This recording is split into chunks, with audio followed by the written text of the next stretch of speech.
It's on here. Sweet. It's because we have such good conversation without hitting record. I know. We just need to record in the beginning. We got to get it going. Yeah. I'm excited for this. 'Cause this is like passion. Yeah. This has been good stuff. Yeah. It's been a good year. So talking about crypto, right? That's what we're going to dive into today is cryptocurrencies, and that kind of, I guess we ought to start with like clear back at Fed and stuff. But for me, crypto's actually pretty new. I have, looked into it before. Obviously, everybody's heard it on the news, especially during 2017. I remember hearing it, like listening to the radio, and it's like, Bitcoin went up another whatever, and just the awe that it had. And I'm like, well, at that point, it was too late to get in and everything else, I thought. Yeah.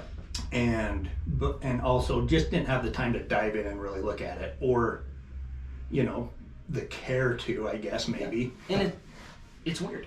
Yeah. I mean, it's weird to think there's the digital currency. What's it backed by? What's it, almost some of the instant questions. People are like, what's it backed by? Well, I used to try to explain it. Now I'm like, what's the dollar backed by? For sure. Yeah. I mean, and I think too that we're in such a different world than we have been, what I mean, up until now. So yeah, that value is kind of relative to. For sure. I mean, in my mind, cryptocurrency has way more actual hard value than the dollar does. I would put money into cryptocurrency well before I keep it in the bank account, but that's just because we've studied it over. We bought our first into Bitcoin for the first time when it was at $2,400 in 2017. I bought $8 worth.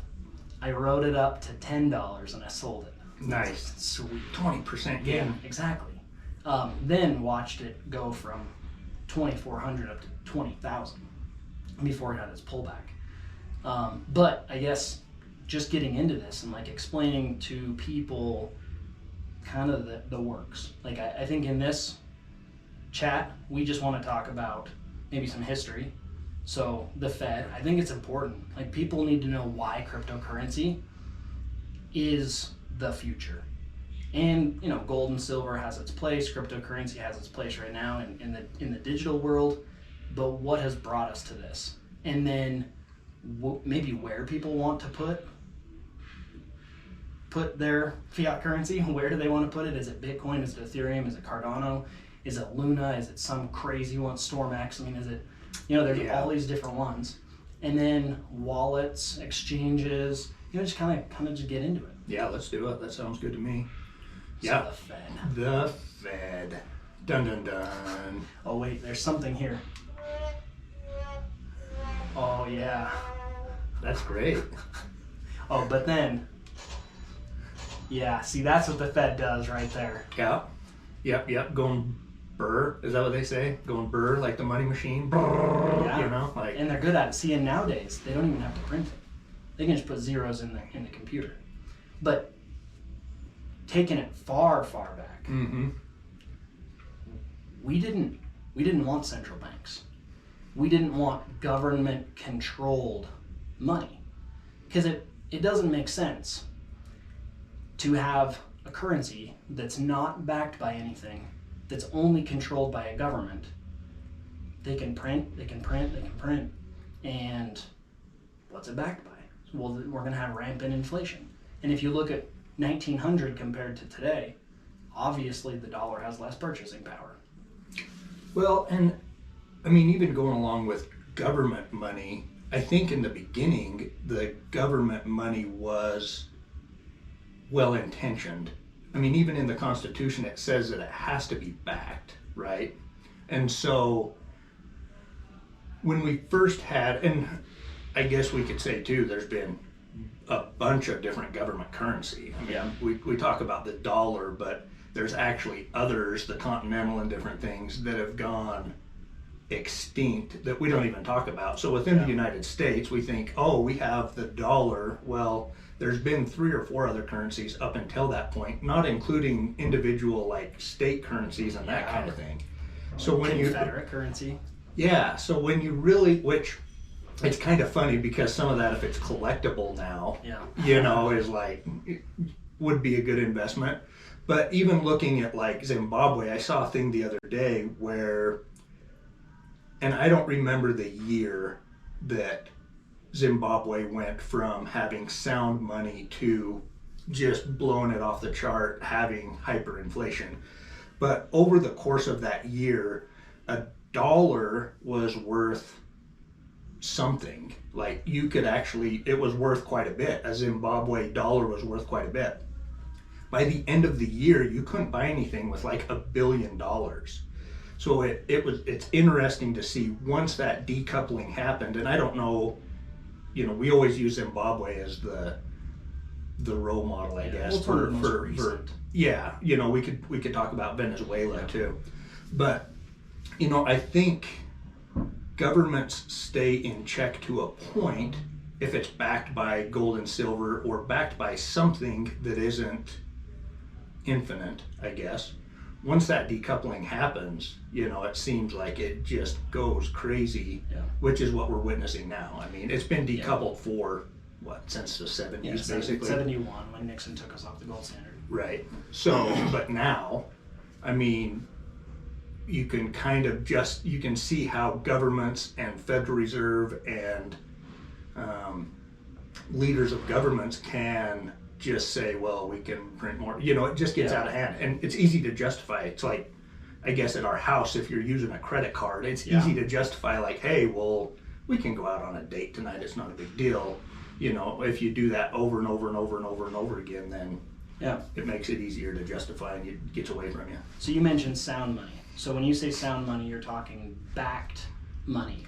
It's, sound, hard, are those synonymous? I think, and I don't know. I mean, the best, we talked about this last time, I think the best way to learn about this stuff in an easy way is Mike Maloney's Hidden Secrets of Money. I mean, he goes into what money is, he looks at past money, looks at past fiat currencies, like the guy's literally spent his life studying it. Yeah. And then he goes into the Federal Reserve, the fractional reserve banking system, and kind of all how that works. But I think sound money would just be something that I guess is backed by something. It retains its value and its purchasing power over time. Yeah. So we can look at the dollar right now. Next year, a dollar is going to be worth less than it is now. So sound is going to be restrained. So they're going to restrain the supply, correct? So if the dollar is the dollar, which it is, and it has rampant supply, they're just printing or putting the dollars in, then it has less purchasing power in the future. So as far as the soundness, or you hear hard and easy money, or hard and soft money. So easy money is just the dollar. It's just printed. It's the same with the peso in Mexico.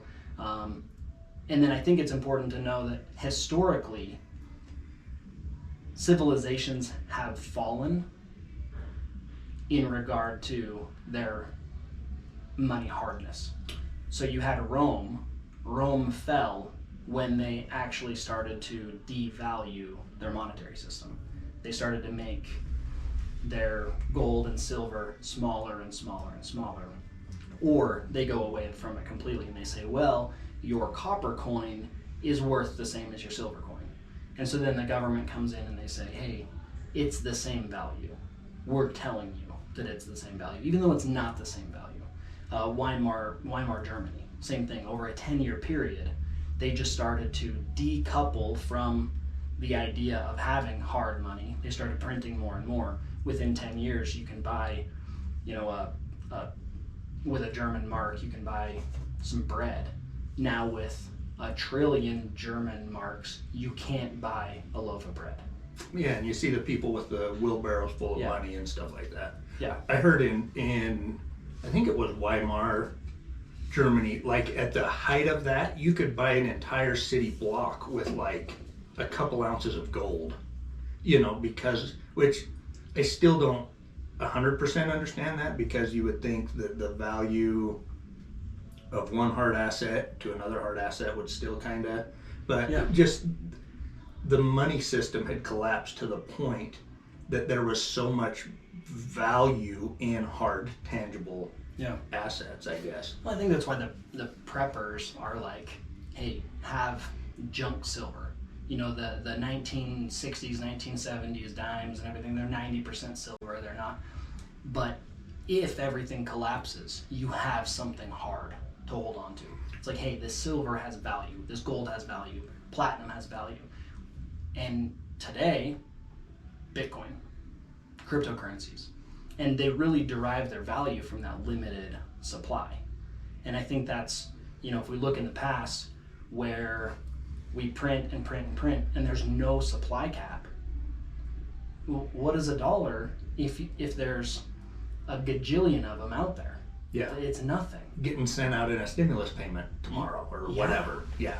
Yeah, and it's tough to look at it because from the capitalist standpoint and the socialist standpoint, if you're just taking them both apart, it's easy to look at it and go, from my standpoint, I look at the socialist aspect and I go, you're taking my future, which means you're taking our employees' future. You're taking my kids' future. Because you're giving something away that doesn't even exist. But then they can switch it around and then go, well, from your capitalist standpoint, you want people to be poor. Yeah. No, I actually think abundance exists to the point where we can all live a great life. So it's tough. Well, and capitalism has been so distorted in our current environment. I feel like, with along the lines of the stimulus stuff and the bailouts and everything that the government's been doing, and this isn't even a recent thing. I mean, even back to the 2008 thing and everything else, they were bailing out banks and institutions and everything else. Well, that's not capitalism. Yeah. If those banks were insolvent or those businesses were insolvent, then they should have gone away, and new people that are more efficient and smarter and know how to solve those problems better come up in the place of that, and it creates a new, better system. Yeah. Whereas now we have a whole generation, and probably two generations, that think of capitalism as kind of this relationship between government and big business, and the government takes tax money or prints it, and gives it to large crony capitalist institutions, whether that be through oil lobbies or, we saw the big things for Amazon and Walmart and, here recently, then, so everybody's looking at that and going, well, give me some of that. Yeah. Where's my money? Where's my bailout? Or we're sending it overseas, and so they're looking at that and saying, well, big business is bad, when it's not true capitalism. I've heard it been called crony capitalism, because they're in cahoots. And so, and I don't even like to put the two together. I don't like to say crony capitalism because it's not capitalism at that point. It is cronyism. Yeah. Totally different. Yeah. When the government gets involved in who is going to succeed and who is going to fail, well, I think it's all going to fail. Yeah. Because you can't put those people in that situation. Now, as their constituents, we're allowing this to happen. We're voting them in or whatever. They get in, and then we're allowing them to make these decisions. But, why is it okay that, just throwing out administrations, why is it okay that an Obama administration takes over GM? Mm-hmm. For a time, essentially Obama was the CEO of General Motors because they bailed them out. Let them fail. Let someone like Tesla come in, let someone like Ford come in or whatever, and buy that out and run it more efficiently. It's not up to the government to decide who wins and fails in a free market society. In liberty and freedom, the government doesn't decide that. The free market decides that. But we don't live there anymore. Yeah. Well, and I think And it doesn't. I think, we've seen the majority of those bailouts and things go to the big corporations and banks and Wall Street and whatever, but nobody's immune from a government subsidy. Yeah. Really. I mean, whether you're getting a stimulus check, whether, now our healthcare pretty much is all subsidized to some point. Even I look at farmers, I come from a farming background, and so I'm not bashing on it, but there's always farm subsidies or subsidies for other kinds of businesses. So capitalism is kind of dead. I agree. We keep talking about we don't want to be a socialist country. Sorry, we're there. We are there. Yeah. When the government decides who shuts down because of the virus, yeah, that we're there. Yeah. We're in a socialist system. We're not in capitalism. We're not in free market anymore, which actually shows to the strength of Bitcoin, shows to the strength of cryptocurrencies, because that is a transaction that's made person to person without that central entity